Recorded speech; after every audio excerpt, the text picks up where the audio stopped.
नमस्कार दोस्तों। ठीक है, ये वीडियो मैं नाइट टाइम में अपलोड कर रहा हूँ।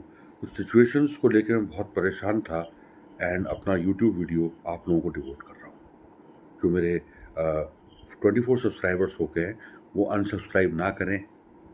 मेरी बात को भी यूट्यूब में सुन लिया जाए एंड मैं अपने विचार कहना चाहता हूँ।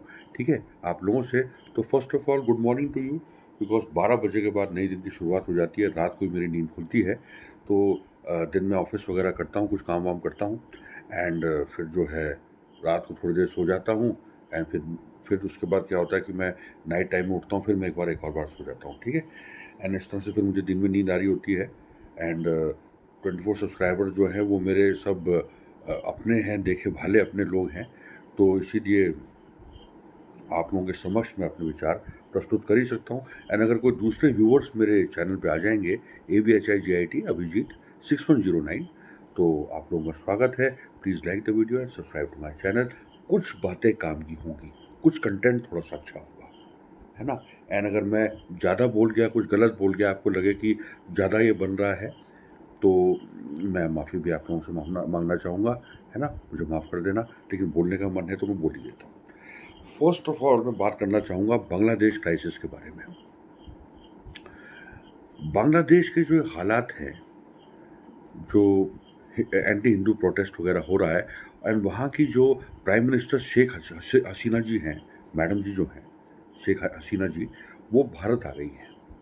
भारत एक धर्मनिरपेक्ष देश है एंड भारत के जो टाइज़ हैं दूसरे देशों के साथ, जो हमारे संबंध हैं, बहुत प्यारा हमारा देश है एंड हमारे पीएम मोदी जी भी बहुत प्यारे हैं। उनसे बड़ा महान तो कोई हो ही नहीं सकता, क्योंकि उन्होंने देखो बांग्लादेश की पीएम को तो एक्सेप्ट किया ही, सारे देशों से अच्छे रिलेशंस भी उन्होंने बनाए। इतने सारे उन्होंने मीटिंग्स की, एक्सेप्ट चाइना एंड पाकिस्तान जो समझते नहीं एंड हमारे खिलाफ, हमारी नेबरिंग कंट्रीज़ वो जो है कुछ हमारे खिलाफ वो प्रोटेस्ट वगैरह करते रहते हैं, जैसे पाकिस्तान वाले गड़बड़ कर देंगे टेररिस्ट वगैरह भेज के एंड हमारी इंडियन आर्मी एंड बीएसएफ को इतना परेशान करेंगे, border security force, Indian army, air force, navy को। ठीक है? एंड चाइना, ये चाइना वाले भी जैसे, है ना, लद्दाख साइड परेशान करते हैं। तो except these two countries and अगर ये थोड़े बहुत इनके साथ भी अगर अच्छे रिलेशंस हो, तो पूरा विश्व जो है एक माना जाए वसुधैव कुटुंबकम, एक कुटुंब है जिसमें 8 अरब लोग हैं। ये कोई नहीं समझता, क्योंकि कलयुग का समय भी आ चुका है। ऐसे कहते हैं ना कि सतयुग था, द्वापर, त्रेता, कलयुग, है ना, हिंदू माइथोलॉजी के अकॉर्डिंग भी। एंड तो इस बात को कोई नहीं समझता कि अगर मिलजुल के हम एक अच्छा कुटुंब बनाएं, है ना, लड़ाई झगड़ा ना करें, तो बहुत सारे प्रॉब्लम से हम लोग बच जाएंगे। मेरा विचार था।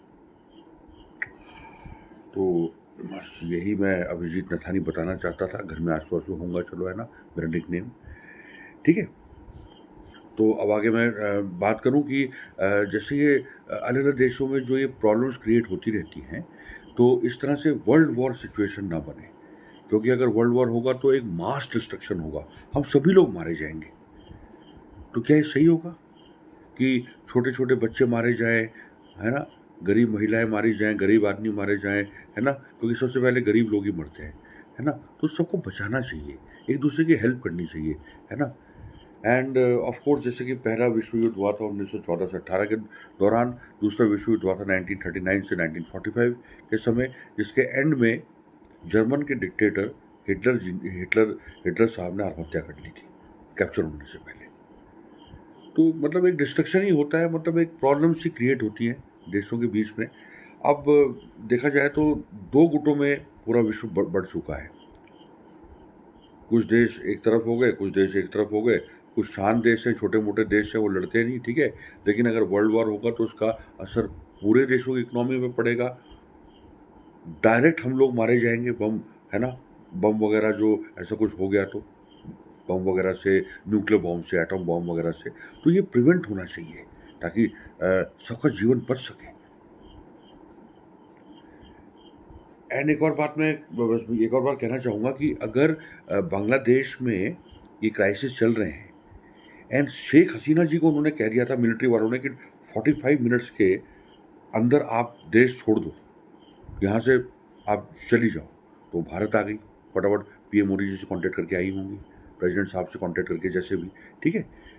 तो ये इतना बड़ा मैं कहने वाला कौन हो गया है ना, एंड में मैं माफ़ी माँगूँगा, उससे पहले बोल देता हूँ, ठीक है? तो जब वो आ गई तो वहाँ मिलिट्री रूल भी तो हो सकता था, मिलिट्री वार्निंग तो दे रहा है पीएम को, लेकिन मिलिट्री रूल वो कंट्रोल सिचुएशन कंट्रोल नहीं कर सकते थे। गॉड नोज़ ये मिलिट्री क्या कर रही है वहाँ पे।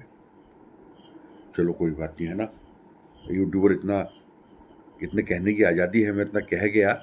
एंड अगर कोई भी बात बुरी लगे तो मैं उसके लिए माफ़ी माँगने के लिए तैयार हूँ। तो ये जो मेरा वीडियो था अबाउट कई बातें माइंड में चल रही होती तो बांग्लादेश क्राइसिस जो चल रहे थे इसके बारे में मैंने बोला, एंटी हिंदू प्रोटेस्ट चल रहे हैं वहाँ, हिंदुओं को जलाया जा रहा है, बहन-बेटियों के साथ बुरा करा जा रहा है ना? पूरी आगजनी बदतमीज़ी वहाँ फैली हुई है। I think military should protect the situation.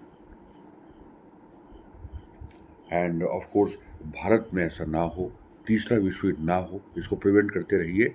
मिलजुल के चले एक अच्छे समाज का निर्माण करें, अपने गली मोहल्ले से शुरुआत करें, तभी प्रदेश में एक यूनिटी होगी। Unity is power, unity is strength.